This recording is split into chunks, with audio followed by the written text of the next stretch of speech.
All right, here we go. OverDrive off and running. Live from Montreal, Royal Montreal Golf Club, the President's Cup. Look at that beautiful shot.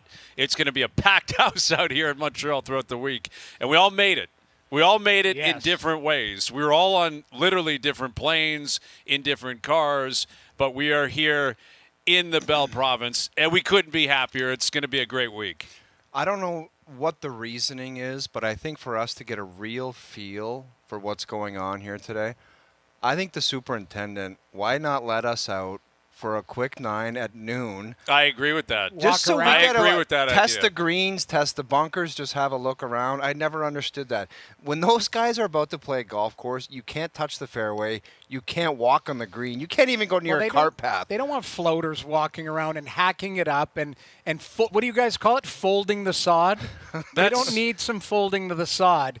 Rory doesn't need, or the top players in the world don't need this. You know what I mean? Valid. I mean, understandably that they probably want to keep the course in the best possible shape. But these guys are out here practicing, and they're folding over the sod. Exactly. Like, that's the thing. These guys take larger divots than anybody. Even though the worst amateur golfer on earth is not taking a bigger divot than these guys with a lob. I wonder if there's one guy on this property where you could go to and say, do you mind if I sneak out and play a few holes before the guys practice? Does anybody have that authority? I can't imagine anybody does, because the PGA Tour has effectively taken over the whole operation, like you would expect, right? When they come in, there's an agreement, right, with the club, with the superintendent, the owner, the members and all that, the city of Montreal, the province, the country. But the PGA Tour, they run a tight ship, and they run a great ship. Like, they know how to put on a big, big tour event like this. I think what would be better is if we snuck out there and started playing, whose head would explode first? Like, who would TSN boss? Probably TSN would be first saying, we sent these idiots to Montreal and they're playing golf on the course. That's probably number one. Then I would think superintendent. We walked in with one of our big bosses, Kenny Volden. How mad do you think he would be because everyone around here knows him from TSN. Right. If somebody approached him and said, 2 of your employees were caught on the 9th green with their clubs and they're actually trying to golf, I think we would just have to pack up shop. I don't think we'd be on the air right now. Pretty cool walking over here just behind us. Like, there's that little stretch of water where Tiger drove his golf ball on 18 against Weirzy. Mike Weir. I loved seeing that little pond. I got to tell you, I love seeing that. It's cool, like the little flashbacks you get from 07. Well, you know from going to Augusta, like when you see something so many times on TV, to get to see it live for the first time is so awesome. I saw that pond. He gave the big drop there. Remember how high his arm? He was so mad at himself, even though the tournament was over. The President's Cup was done. That's when you could drop it up top. Yeah, he gave it way up 10 years later, they went to the kneecap. Right. Hey, before we get into all of this, I learned 2 things today as we got into the vehicle. Do you know what they are? I have an idea of the one thing. It's lumped in. I don't know what the other one is. He's got an alias. He's got a stunt double here running around. You do. There's someone running around the streets of Montreal that basically must be your doppelganger because Keith Blythe.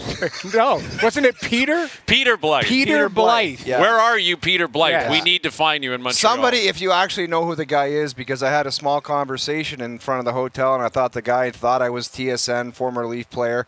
And he said, Pete, how's it been going? And I looked at him and I said, what did you call me?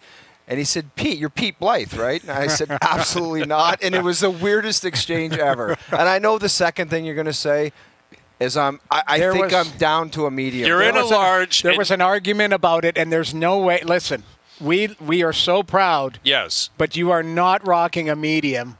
Like you got to pump the brakes a little bit. Just stop. You look great in the large, but Can you get your arms above your head? Yes. You were not even you weren't a medium when you were ripped playing in the National Hockey League. I wasn't. I'm just saying. So how are you a medium now? Now I just you don't think you're a understand medium. that. I'll just leave it at this. I'm proud to be a part of the large club because it's great to have you. It's great because I've been away for a long time and I almost went to a different club that's not known to most human beings. Right. Those are the ones that need to be specially produced. Right. Yeah. Like those Custom. are the ones. Yes, they have to call those in and be like, we're flying those in. I was 2 months from the big and tall President's Cup shop.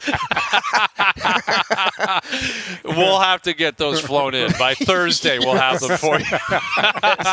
If we can scrounge up the material. Right, if we can get that done. Because, we're rocking look at you. Look great. You look gorgeous in the Peter Millar. We're rocking the full-blown I'm wearing mine. President's Cup. I've got to get mine out. I got it today, but it had a few wrinkles in it, so I'll make sure it's pressed. I'll be Thursday or Friday. I'll have it on. You'll make it work. I love it. It's beautiful. No, it was a beautiful transportation really today. I actually, on the flight in here, Doogie is a celebrity. I don't know if you're aware of this. We get on the plane. Doogie's being treated like the Beatles showing up at Chase Stadium. This woman goes nuts. Doogie, Josh. What? I'm like, wow, this is actually absurd. It is. And our producer? Doogie is an international superstar. And then when we land, the guy in front of us turns around and goes, "This is Doogie?" and starts having a conversation with Doogie. Blows me off completely. Wow. Has no interest in talking to me. Are. He's had enough of you. Right. He's not interested in my conversation. He dives into a Doogie chat. And I heard something wild on the flight in this morning. We left around 9:45. Tuesday morning, quick flight, Toronto to Montreal. And the woman behind me was insistent on hard liquor on the flight. At what time? 9:45? 9:45. And she's like, we're going to Montreal. We're going to party. And I'm in the mood to party. And I was kind of like, all right, I appreciate that because this city is ready to rock. It is. It is ready to rock. The Habs are playing tonight. The Habs played last night. Yeah. And the President's Cup is going to be electric. So did she get the booze? Like it was not. No, they said sorry. We just don't have that there's got to be a cut. There's got to be a cutoff. Like they probably go. We can't serve people. No, there's at not, noon. man. Well, I've been on you go to flights. Vegas at 6 o'clock in the morning. Miami flights. There's people teeing off on booze in the air at 7 a.m. Right. This must have been. Hey, it's Tuesday. It's domestic. Can we just relax a little bit here? Like we're gonna be landing very soon. You know, you can figure it out once you get to Montreal. But, we've got Brad Faxon, who will join us around the table. Brad's coming up. We can't wait to see Fax. He'll join us in about 25 minutes and get his take on how the international team keeps this close. I mean, that's ultimately the conversation. I saw Mike Weir was on with the Golf Channel guys last night, and they're going to pepper them. They're all Americans for the most part. They understand it's tough, and 12-1-1, and that's the history. Even in 2007, it was not much of a tournament when it was back here at Royal Montreal, and they're underdogs. So we'll ask Brad Faxon how the international team finds a way to keep this close and possibly win. What does he make of the American team? The significance of Scotty Scheffler in his prime at an event like this, I think, is pretty big too. Because you mentioned Tiger in 2007. If Scotty's going to have an all-time great career, he's probably going to do something in the next 4 days that you'll remember from this tournament. Well, you brought up two guys right there in Tiger Woods and Scotty Scheffler. And Tiger Woods was easily the best player in the world. And yet you would think that all the teams that he played on, he would assume some type of like leadership captain type of role. But I don't think he ever did. Do you know what I mean? Yeah, like it wasn't his thing. It wasn't like his I don't even know if he enjoyed those events. It just didn't seem like he played his best. He didn't like dominate. And it never was like Tiger Woods' group. And you wonder what's going to happen with Scotty if that ultimately becomes kind of this is his young group of guys and he's going to carry them into the next 10 years of tournaments. With Tiger, though, was it like I always got the sense, you guys correct me if I'm wrong, he kind of was on an island and wasn't really loved. Exactly. Like he didn't want to be friends with anybody else. Like he seemed like a fierce competitor, but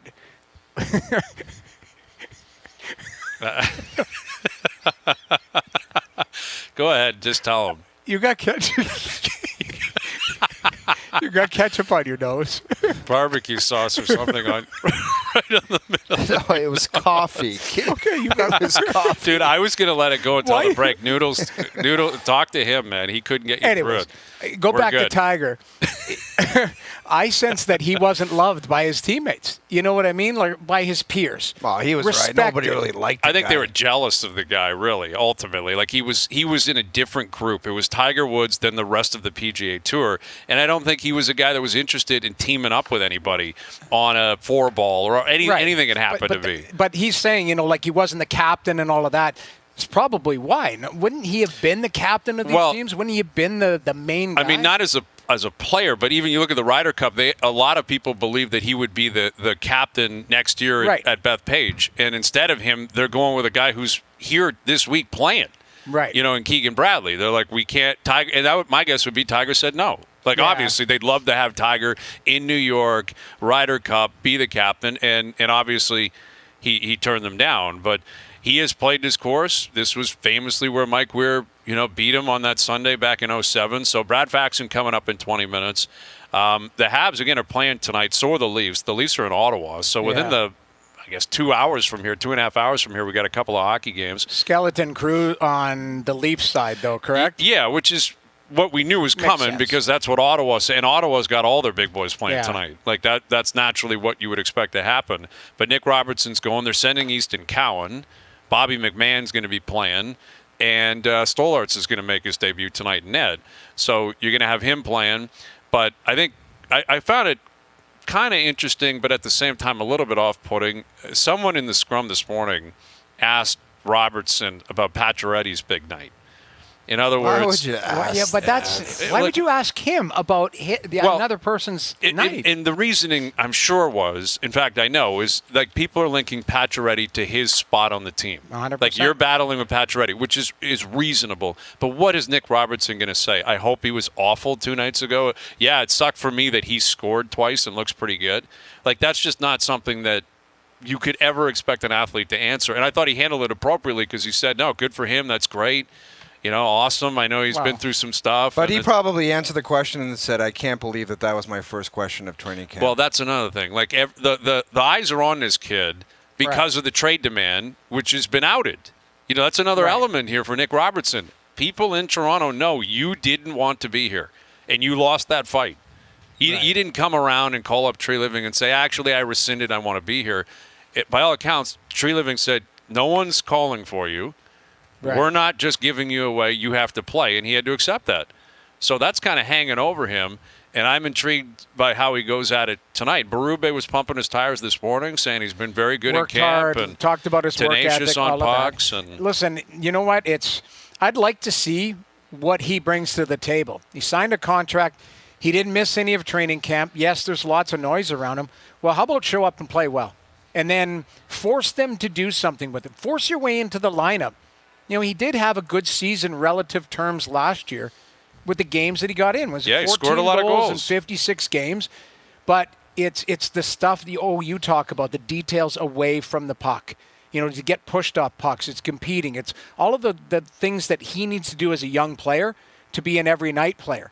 In Pacioretty, yes, it's one game. We all said it's against the Skeleton Crew. There was a bad goal involved, that shouldn't have gone in on second one. But good for him. Nick Robertson's got to worry about his body of work. You guys talked about the left side on the Toronto Maple Leafs, and it seems like as almost like a position of weakness almost, where it's like left side, you don't really know what's going on there. Now it seems like there could be a logjam there. And for Nick Robertson to grab one of those spots, he has to play some exhibition games where Berube and whoever else is making the decisions he's playing so good that we can't picture our lineup without him. But I don't know if a player that's gone through what he has in the organization can do that. Yeah. Do you know what I mean? Because they've seen the ups and downs and the inconsistencies, and they've seen him go in and score, and then they've seen him go out there and they can't get the puck out of his own end. So they've seen almost everything. It's not like it's a new body out there. He's been here for a couple of years. So it'll be in the back of their head that he's just going to revert back to that. Yeah. So it's difficult for him to make that impression of, I'm playing so good they have to keep me in the lineup. The only difference, Craig Berube's never laid eyes on him. Yeah, but you know the difference I'm saying? Pacioretty's a new, fresh face where they're like, oh, that guy's got a couple goals. He was responsible. I can't take that guy out of my lineup right now. And that's recency bias because he just scored 2 goals in the first game. But Robertson has to try to find a way to get there, and I honestly don't know if he can. I'm not sure if he can, and I understand that Berube hasn't seen him, but Berube has asked about him. Sure. And Tree Living's seen him, and you know who's 100%. Seen him, who has the ultimate call is Brendan Shanahan. Yeah. And I know Shanahan will act as if he's not involved in this stuff. He's involved in everything. He's in the meetings, and he's been here forever. He's been here since they drafted him. He's got an impression of him as a player, and it's going to filter down to Tree Living, to Berube, and et cetera. You hear managers say this all the time. I lay the team out, the coach has to coach it. He has full autonomy. If Craig Berube says to Brad Tree Living, I need Nick Robertson on my roster opening night because he played so well, that's Nick Robertson's job to do that. And you can start with a clean slate. Ottawa's going through it right now. How many teams? New Jersey, all these new coaches are laying eyes for the first time on these players in their own respective dressing room. You're right. Craig Berube knows all these players. He knows played who against they them. are. He's gone through the tape, and he's pre-scouted, and he's talked to everybody. But until you're behind the curtain and see a guy prepare, see a guy actually what he's capable of doing within your system, it's an opportunity for him. Max Pacioretty started guns blazing. Good for him. Let's see what Nick Robertson and the rest of the left side has. Well, I don't even think it's just about the left side anymore. I think there's an overemphasis on that because the right side is not what it was if Nylander's playing center. Like, if Nylander's up the middle of the ice, you have Mitch Marner. Yarncroke's hurt already. I don't know what Yarncroke's going to be in year 3 as a Maple Leaf. If Ryan Reeves is playing, what are they like? It all of a sudden it looks. You look at the right side, and you're like, well, what is over here? It looks different. You're Absolutely. Right. So it's not only about the left side. I think you're talking about the wing position in general. If you're going to go Matthews, Nylander, Tavares, Kampf, and I think that will be their 1 through 4. Usually, or I would expect that to start the season anyway. If they stick with this Nylander experiment, then you got to find guys on both sides of the wing. Right. Like, it's not just the left wing anymore. But, you know, again, we're in Montreal, and I got to the hotel today. I threw on RDS, which is amazing because it's French. I can't understand a thing, but they call it great game. I saw your tweet. I was watching. Trolling. I was trolling a little bit, I will admit, because Lane Hudson, everyone's buzzing about this kid. Well, the one It pass should be. The one pass that actually was ridiculous. I don't know if you saw that. Are you talking about the scrimmage? Yeah, the scrimmage pass. Yes, I agree. And that, generally speaking, I think our show, I think I can speak for all three of us, we would mock at the idea of pumping the tires of something happening in a scrimmage. 100%. I think that pass was so incredible. It deserves all of the accolades that it's getting. Like, for him to come around the net and float a sauce onto the tape of whoever it was, I don't even know who got the puck or who got the pass, was incredible. But watching, again, on RDS today, they were doing kind of a fast forward through the game last night. Hudson is buzzing around. Yeah. Like, he is buzzing around, and the Bell Center is electric for your boy Patrick Laine. Like, number 92 is getting shots off last night. That place was going nuts for Laine. Well, he looked like he actually was engaged. He in the looked game. pretty good. Like, that line with good. That's New the Hook and idea Doc. here. And I think that, I don't know, the Habs in the past, like, they loved Kovalev here. Do you remember when Kovalev was here? He was great It's like, they kind of get an attachment to that European player with flair. Saku Koivu, they loved. Razzle dazzle. If you got some razzle dazzle, I think they have they got a big time thing for that, and that's certainly what he can bring. And if he can feed off that and really start enjoying the crowd, because there's nothing better than a Montreal crowd buzz when you're kind of Kovalev got the puck and would dangle or do something like that's pretty cool. To think that you can do that and excite the crowd like that every time you touch the puck, that's the best motivation for him, period. Absolutely. It should be anyway. I think we all would agree. I don't think this is a playoff team here in Montreal, but it should be exciting for them.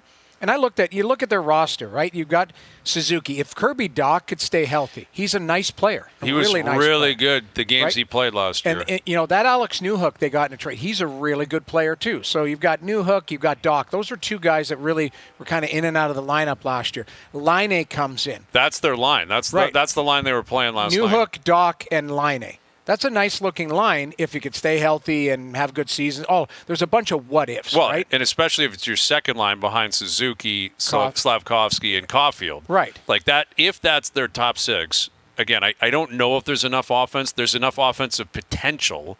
You can look at it and say maybe Caulfield could score 40, Laine could score 40, but they haven't done that. Caulfield's not done it, and Laine hasn't done it in like 5 or 6 years. Yeah. But do they have the ability? Yes. And Slavkovsky, I think, will take another big step. Like, I think that kid's going to be a legit player this year. Yeah, he's a horse. So maybe if everyone's healthy and buzzing, you could have a top six there that could leave the opposition on their heels and create more offense, because that's been their issue in Montreal. They just have not been able to score goals. Well, and then you got that Josh Anderson on third line. If he's on the third line, if Gallagher's down there. Gallagher, Armia, exactly. Evans. Like, Dvorak is a guy who came over and was it the Max Domi trade, wasn't it? They acquired him after they lost the centerman. I don't know who. I can't remember how he arrived. Oh, when Kotkaniemi got traded, they traded for Dvorak. Has been injured, and to me, he doesn't look like the player they expected him to be. No, he is not. I didn't think he was fleet of foot. Well, But they again. You have to look at competition, where they play, the division, all of that. But it's not as, that's not rebuildish like it was 2 years ago. At least there's young players that you can attach yourself to. And that's where this Lane Hudson kid, who's a second rounder coming out of college, and he's not a big kid, but he's dancing on the ice. Yeah. Is you talk about how Montreal reacts. I think every market would react to this kid the way that he's playing. But there is something different about Montreal flair, the ability to make plays that really creates a buzz. And like we were again at the hotel just getting ready to come up here. And we had a couple of guys that work for the hotel coming over and talking to us and like, we think they can be a wild card team. Like there's legit hype here in Montreal.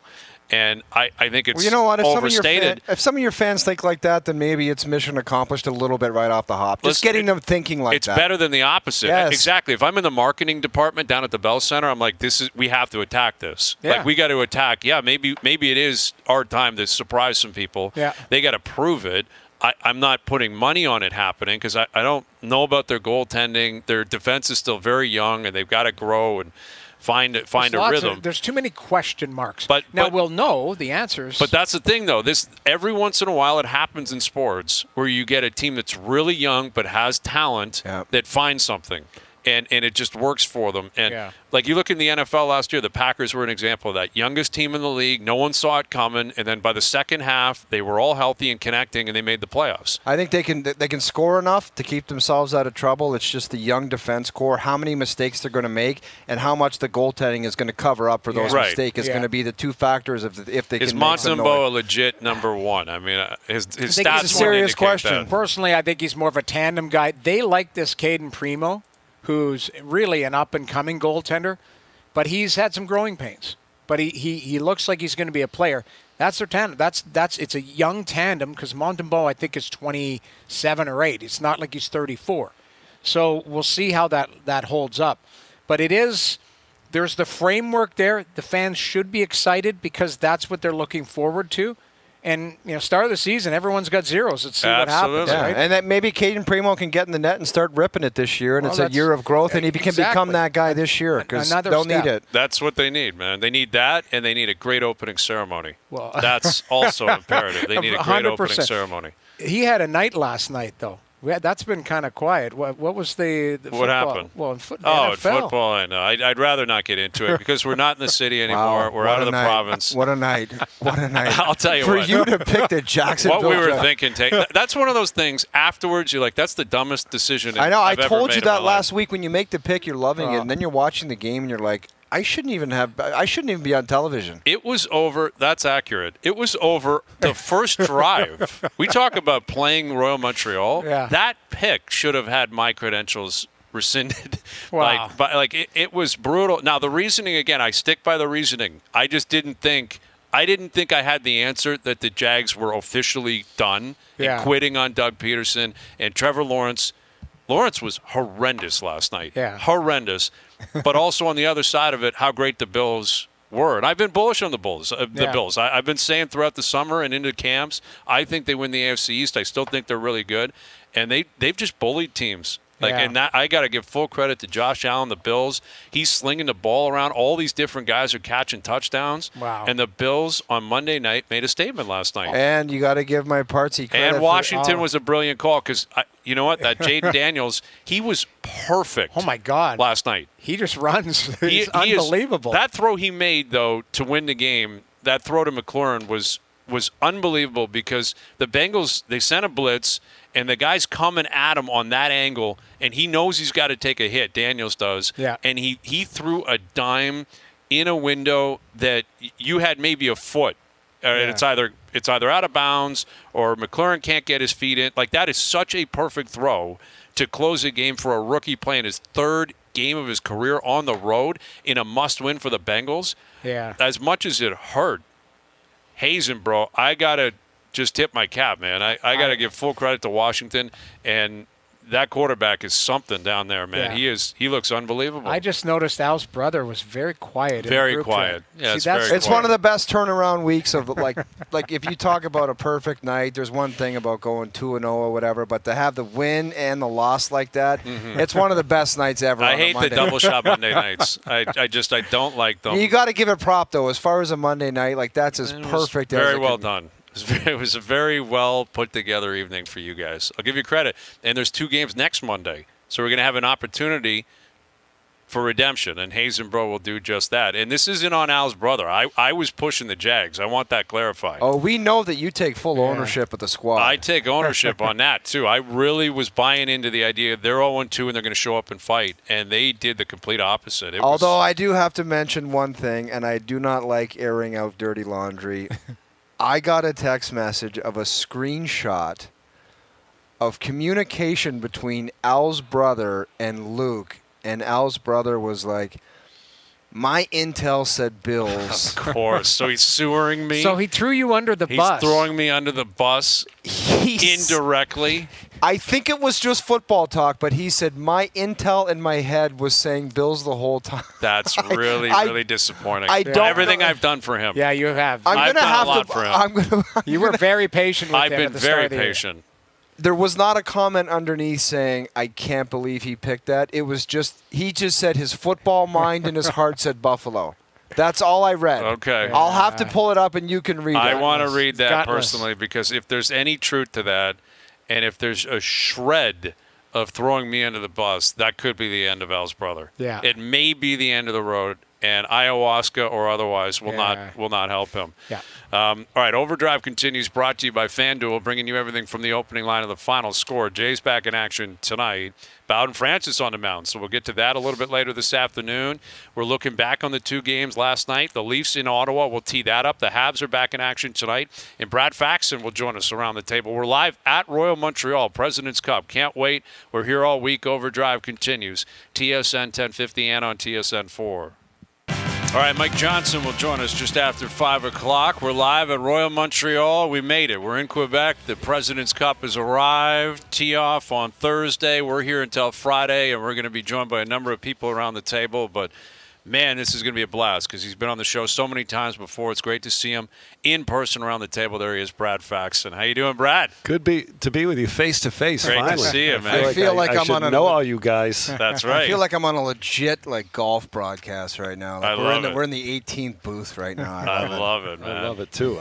This is my first President's Cup. I've never broadcast one, and when I was playing, I think I was better on the odd years that were the Ryder Cup years than I was the even years. Because you were Ryder Cup 95, 97. Yep, and I had some nice seasons around then, and never just made it work. Right. Fax, we were talking about this. What is the key? Because we were talking about Tiger Woods and the individual sport, and it's all about the player, and it's like one-track mind.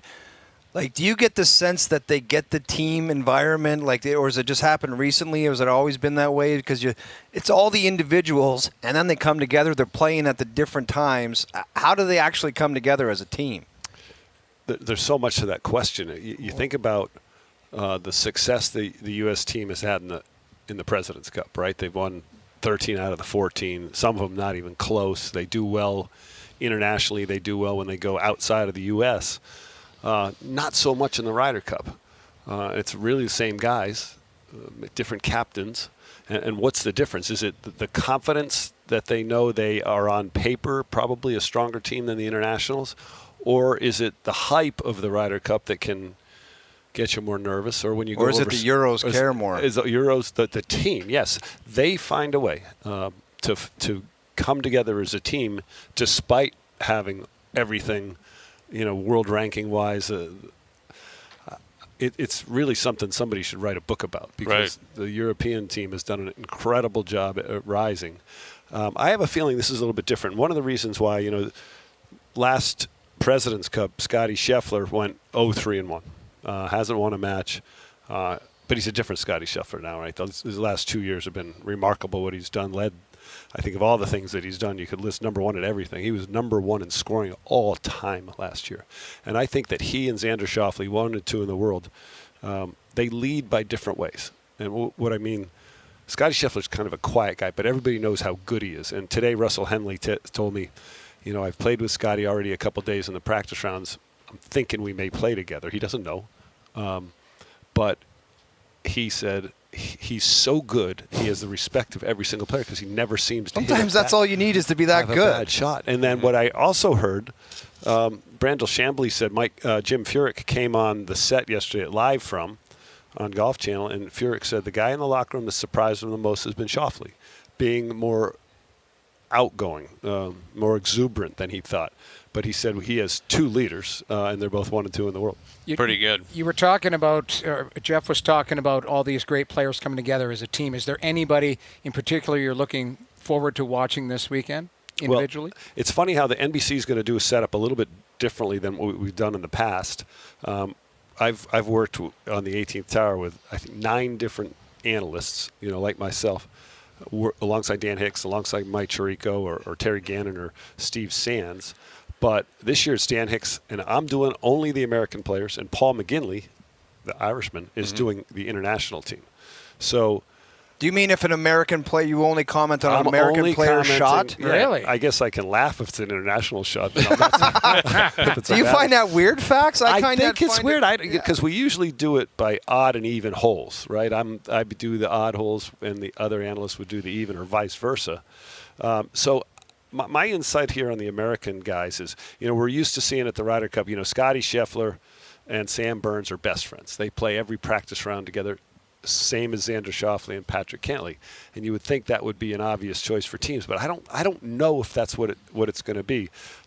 We saw Max Homa and Brian Harman play together well at the Ryder Cup. They won 2 out of their 3 matches.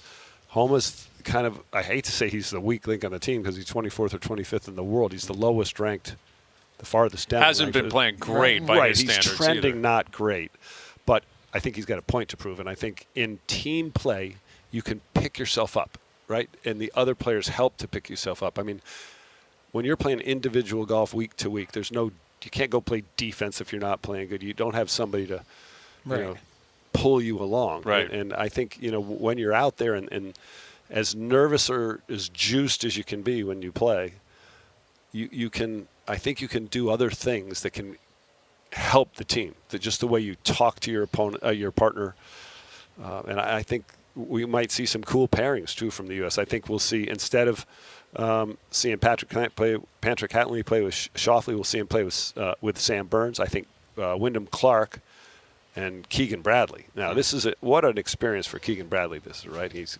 just elected Ryder Cup captain a few months ago. Barely makes it to the BMW Championship, the second FedEx Cup event, wins that, earns himself this spot, right? He earns himself this spot. And now, does this make him want to captain and play at the Ryder Cup? I don't know if you can do that. I don't know. He said he would want to do that. Like, didn't he say he'd rather not do that, or he wants to play himself on? He he won't he's put not himself pick on. himself, right? And this is a tough for a captain, where you have 6 automatics and that qualify in 6 picks. I mean, for Mike Weir, imagine what he had to go through to say no, Nick, no, Adam. Right. That was like, considering what Nick Taylor's done over the last 18 months for Canadian golf, like the way he played at the RBC Canadian Open at 23, then he wins down in the desert to start the year, and you're like, this guy is a rock star. He had an automatic bid to the Olympics because he was so far clear from everyone else, and yet, much like Max Homa, he just played himself out of it. Like, Taylor just has been playing so poorly down the stretch. I think Weir would love to have him here. I think he would have loved to have 5-6 Canadians, but you got to draw a line at some point and try to win the tournament. Yeah, absolutely. And, Furyk went absolutely the opposite way, didn't he? He didn't try and pick anybody outside the top 12, even though, you like to take your trending players. I think that's where Mackenzie Hughes got the nod here for the international team because he had played better at the end of the year. Certainly Corey had. Nick hadn't, unfortunately, but Max hasn't played that well. We've seen some really good play from Wyndham Clark at the end, but I mean, you look out and you go, why isn't Billy Horschel here? Mm-hmm. And look what he's doing in Europe right now. He just won on the weekend. He won with an eagle putt in a playoff over McIlroy. There was another player from South Africa named Tristan Lawrence, who I think he's second on the DP World Tour, maybe he's third. had a win this year. And why wasn't he picked? Because, I don't know if Mike was looking outside of PGA Tour players, right? Everybody on his team, everybody on this team plays the PGA Tour primarily. right, as their home circuit. And Tristan Lawrence, he was leading it after 3 rounds at Troon. During the 4th round in competition, I would have said he would have been a good pick. But we really only have one South African guy, Bezuidenhout, and there's a big age difference there. So maybe that part of the team concept for Weir is, look, I want guys that know each other. As far as the American team, way back when at Oakland Hills, Hal Sutton came up with the brilliant idea. You know what it was? It was to play Tiger Woods with Phil Mickelson. And that, you want to talk about a polarizing decision. Like, that did not go well, and everyone was asking him, why in the hell did you do that? And they never played together again. When you got Scheffler and Schauffele, would you consider just saying front runners, throw those guys out first and go demolish some guys, or would you stay away from that? Would that even cross your mind? I'm trying to figure out if the best way to do this is just to draw straws, or do you go through all the permutations? They have stat guys. Each team has scout guys that know the stats. And how are they applying them to this, here's what they said to me today, and I said scout. The stat guys, they're called Scouts, Inc. And what they do is they might look at all the holes out here. And one of the things they would look out that the listeners might make sense to them, and part of it blows me away, but the par 3s here are all on the odd holes. And there's 2 really long par 3s, and there's 2 really shorter par 3s. So you would normally think, shouldn't you put the best iron player to hit off those 4 odd holes? Mm-hmm. And then they said, well, not always, because you want the best putter putting on the hard par 3s. I go, what does that mean? Well, if the guy misses the green off the tee, he's going to chip it, and then you want the better player putting. And I'm like, well, don't you want Scotty Scheffler hitting every shot off those par 3s because he never misses a I know, but Fax, if it's coming down from Keegan Bradley to Wyndham Clark, you've seen them on the range hit a 6-iron. Like, would one of those 2 hit a 6-iron any better than the other? If you're not going with Scotty Scheffler, the other guys, it seems like these guys hitting a 6-iron, there's probably not a whole lot of difference on them. Yeah, well, they'll find differences. And I don't think it's making golf better, by the way. I don't think it made baseball better to have the loads of stats these players have to do. Whatever happened by playing by instinct and by feel. That's gone. By emotional. And I think it's wrongly gone. And I think the players that are managing this stuff better use it as maybe a decision maker, not a decision breaker, right? It's like I said that the opposite, decision breaker instead of decision maker. I think these guys are so good. They don't need somebody to tell them how to play. And like I said before, if you threw Scotty Scheffler and pick one of the other 11 guys on the team, they'd be a good team, wouldn't they? That's right. Yeah, absolutely. And I can tell you as a player, it would have been an insulting to me that would have, if they said you can't play alternate shot or you can't play 4-ball because you either don't hit a lot of fairways, but these players know how to get out of trouble. They know how to save a par putt. They know when to go at a flag and when not to go at a flag. I don't get that part of it. Brad Faxon with us. We're live at Royal Montreal President's Cup. And Mike Weir has said the word analytics a lot leading up to this. He was on, again, with Live From last night on the Golf Channel, and he said, our analytics are doing this, that, and the other, which leads me to a question similar to the American side. Would you have 2 Canadians play? Like this is not a Canada versus the U.S., but that's effectively didn't exactly work so good. It worked horribly, but that was not in. That was at Quail Hollow, I believe it was. So this is Royal Montreal. It's in Canada. Mackenzie Hughes and Corey Connors are incredibly close. They play different games. Mac can putt as well as anyone in the game. Connors can flush shots as well as almost anyone. Would you do that, or would you spread the Canadians out if you're Mike Weir? I would spread Canadians out. I don't think I'd put them both in, particularly day one. I think these matches are so important for the internationals that they have to not lose this on day one. Right, you got to stay in it day one. You got to stay in. If it's 3-1, 3.5 to half, it's. I hate to say it's over, but that'll give so much confidence to the U.S. team. Trouble. Yeah, it's trouble. Yeah, and I think I would love to see Taylor Pendrith get up there on the first hole and just hit the first tee shot. Just smash this thing. He crushes the ball. Yeah, he can hit it over the corner of that bunker there on the left. I think, do you play all 3 Canadians the first day if you don't play them together? Do you save them? 5 matches, it's a long week. Do you need them all to be out there the first time? But I know Montreal, I know Canada wants them out there. Yes. But, geez, we got some good players on the international team. What Adam Scott has done this year at 44, He's resurgent. Tom Kim, he was a hero for the national team. That's right. 2 years ago. And no stat guy is going to teach you that emotion that Kim did when he made that putt. There's Hideki Matsuyama, right? He's playing really well right now, he's too. played. Yeah. But he's got a bad back. I don't know if you can play him, even though he's 7th in the world and he's the best player on the international team. Can you play him all 5 matches? It's hard choices, isn't it? Be really interested to see how Mike does it. I know he's got a lot of help there with his assistant captains, but I would definitely have Hideki out there. And the other guessing game too that the stat guys throw out there is who's going to play first. Who's going to play first for the American side. If you put Scheffler out there with whoever he plays with. Well, for years they went Spieth Thomas, get out there and win. Yeah, and what if the international team takes that team down the first match, and that pumps up the groups on the course? That's what we're hoping for. Yeah. Can you talk about the different nerves at something like this, Fax? Like, can you remember like a putt and you're multiple PGA Tour winner and you get to a Ryder Cup? Do you ever remember walking on the green and having a putt and thinking, I am more nervous right now than I've ever been? Like how different the nerves are? It's crazy. The first Ryder Cup team I played on 95 was at Oak Hill in Rochester, and we had played a practice round on Monday without any crowds. So we went around and we got familiar with the golf course, and then Tuesday the gates opened and there were 40,000 people there, and we were walking through this gauntlet. We were listening to the red, white, and blue, the cheers as we walked up on the first tee, and I was playing with Corey Pavin, Lauren Robertson, Peter Jacobson, and Peter and I were probably going to be a 4-ball team. And this is Tuesday, and President George Herbert Walker Bush and Byron Nelson were on that first tee waving American flags when we walked up there. And this is the practice round. And my mouth was so dry, I'm like, oh, my God. I have the President of the United States here, and Byron Nelson, one of the best players that's ever played this game. And a voice of God comes out and says, next to play representing the United States of America, Brad Faxon.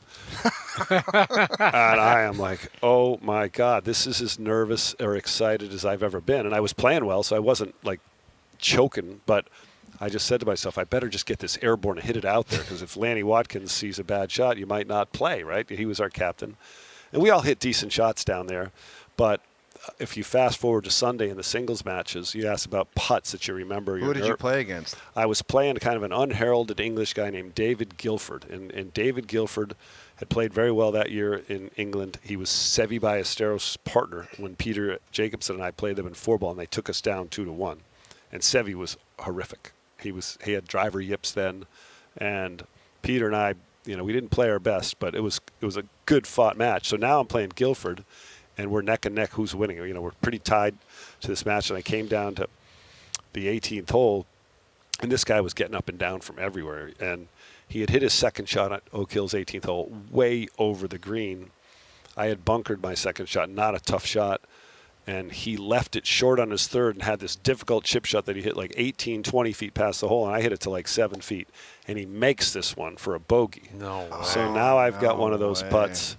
If I make this putt, I win the hole to tie the match. So it's a putt you have to make, right? And I remember being over this thing going, this is how important this was and how nervous you get. And you actually step back to regroup a little bit, and I hit what I thought was a beautiful putt right over the right edge, and it never broke. So that stunk, and we lost by half a point. But when you see what's on the weight of the players, right, the weight of the country, the weight of your teammates, the weight of your caddy or your wife or whatever it is, it's compounded in this. And then when it's every day gets more important, every day gets more difficult. There's nothing better. Puts it into perspective. You just think a guy showing up and playing golf, and it's like, oh, golfing again. It's a lot. It's a lot more than that. I'm playing $20 Nassaus, and I'm like, I got to make this putt. You're playing a Ryder Cup in front of presidents. Right, yeah, and I would guarantee you, we've seen these exorbitant purses coming out here. So obviously, with the advent of LIV, our big purses, signature events are $20 million purses. Where first place is $3.5 million. And you're thinking how nervous you are in your $20. These guys are having putts that are worth millions of dollars. Crazy. But they're more nervous here when it doesn't cost a thing. It's amazing, isn't it? Yes. Yeah, because it means, I guess, that much more because you're playing for other people, you're playing for your country. Yep. Right. That's incredible. It's going to be a great week. We can't thank you enough for stopping by. Great to see all of you. Great to see face to face. We got to talk putters later on, don't we? Did you ask him a putter question when he showed ready. up? Showing me these putters. Did you bother him in the second he showed up? Literally. All right, I got a question for you, actually. Stick around. Oh, yeah. OverDrive continues live from Royal Montreal, TSN 1050 and on TSN 4. All right, Mike Johnson coming up. We're live at Royal Montreal. We hit the break. We kept talking to Brad Faxon, and we just said, you want to stick around for 2 more minutes? We'll just bother you for 2 more minutes. And you know why? Nice enough to do it. If I wasn't talking to you live, I'd be talking to you off set. Right, exactly. Yeah, exactly. It's the best. I love talking about this game. It's so great. And I was raised by a dad who was a golfer, who was a social golfer too. He was competitive, but they would go play golf, have lunch, and they'd talk about all the shots they hit. It's the best. Why they went in, why they didn't, and then That's they talk about a serious problem for golfers. Isn't it? Really is. But it's just talking about the shots. Is there a sport like it? There's nothing like it. Quickly, on the captains, because of Zach Johnson, what he went through, how much pressure's on Weir, Furyk to compete here and get this right? Well, I said it off air with you guys. I think there's a little bit more pressure and difficulty for Weir, not just because they're the underdogs, but because he knows this first day is important. Who he pairs together. I think we saw that from 1 to 12 in the U.S. it goes from 1 and 2 in the world to home is last in the world rankings at 24th for the Americans. Incredible. And there's only 4 players in the top 24 for the international team, headed by Matsuyama. You got Tom Kim in there, Adam Scott in there. So they have some work to do. I mean, you remember the U.S. American hockey team won the Olympics in 1980, right? That's right. Yeah. So we got you. How do you pull that off for Mike Weir? And the difficult part is, if he has players that aren't playing well, he's got to be sure that sitting them out and making sure those players that doesn't upset them, that winning this as a team is more important than you guys going out there and how many times you get to play. I love it. I love it. Well, Brad, thank you for sticking around. Yeah. This time we will let you go. Okay. We Great promise to see you. we'll let you go. There's Brad Faxon from NBC, the Golf Channel, longtime PGA Tour player. Hour 2 from Royal Montreal coming up. OverDrive continues. TSN 1050 and on the TSN app.